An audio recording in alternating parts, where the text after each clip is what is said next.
Yeah, it's a big game. I mean, it's being a really good football team and being able to go out and walk all over people. That's not why you play the game. You play the game because it's fun. You play it for the competition, and we're certainly going to have our work cut out for us. It's a great football team.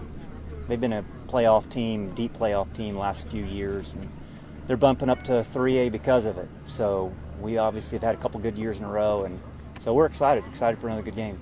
These guys, I mean, they know each other pretty well. Players know each other pretty well, I would think. Yeah, our kids, in elementary school, our kids play together. They play on the same team together. So a lot of them have played either on the same football team, and some of them play on competitive baseball teams together, and so close together. It's a good competitive environment. When you get ready for games like this, and you hear, hey, this is going to be the game to beat, does it add any more? Is it fitting? What do you think about it when you Sure. think I mean, I think for our kids and our community, having television cameras there and the lights on, that's a bonus to get to play this game and to have so many people appreciate the work you put in and the plays you make. And so absolutely, it's a lot of fun to have all the attention. Who do you lean on in games like this? Which one of your guys, or are there a set of guys that you lean on in big games like this? Yeah, I mean, I think, one of the things you always count on, your defensive front, your offensive front. Those guys don't get a lot of credit. And you think about calling guys out by name, but offensive line, Evan Grantham and Bryson Wolf, Briley Phillips, Caleb Connor, guys we throw in there, Kale Aragon at right guard, but those defensive front guys too, it's games a lot of times are won in the trenches, and, can you get pressure on their quarterback, or can you protect your quarterback? But obviously, playmakers, quarterbacks, and receivers, running backs, Colton Cook for us, and Cade Gibson, some of our offensive, defensive playmakers right now. Those guys are all big. I saw Colton 200 yards in the Paris game. How do you bounce back from a game like that to have a result like you did last year? Yeah, it's good. I mean, again, Paris, Texas is a great football game.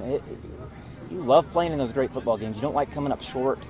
I felt like we got better as that game went on, and I felt like we had a better product when we played the next week against Noah. So we're getting better, and I think if we have that mentality, I think that sky's the limit for Colton, this football team.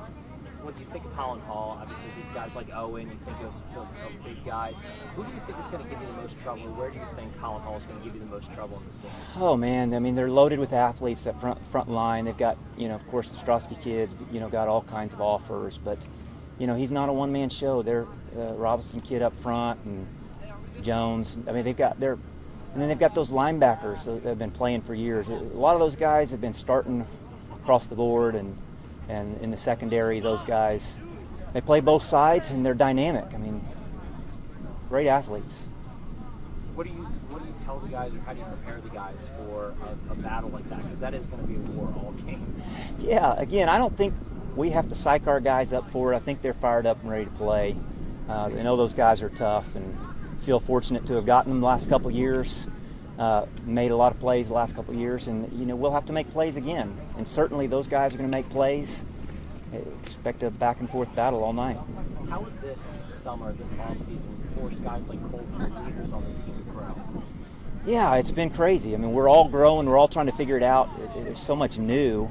You had to do a lot of virtual stuff. You're online and Zoom meetings, and you're getting back in person, and it's not as much prep time as what maybe you're used to in the past, not as much 7-on-7.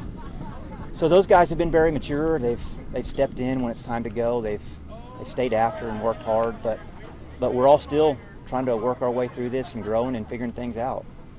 What do you tell those guys, the guys who have to step up and be leaders, or do you even have to guide them? Do they step up by themselves?